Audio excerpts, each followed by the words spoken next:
Welcome to the Slop Temple. We pray this video helps. You start by loading channel EQ on the track you want to shape.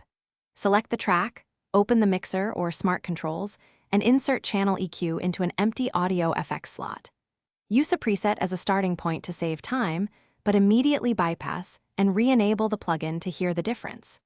This quick /B tells you whether the preset leans toward boosting or cutting. From there, you'll make surgical moves rather than sweeping guesses. You now find and control the problem frequencies before coloring the sound. Solo the track and use a narrow Q boost to sweep from low mids through high mids until a ringing or harsh spot stands out. Once found, cut that frequency with a narrow Q. Make broad, gentle boosts for tonal enhancement, not surgical peaks.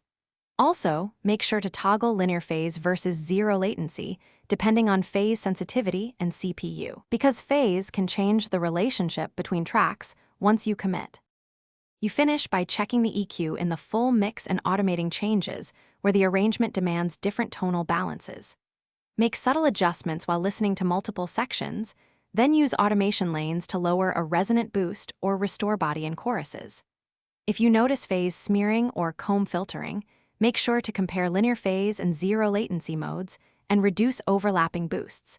If problems persist, place corrective cuts on a bus instead. This keeps clarity and prevents EQ from conflicting with other tracks. Thanks for watching. Consider subscribing if we helped you.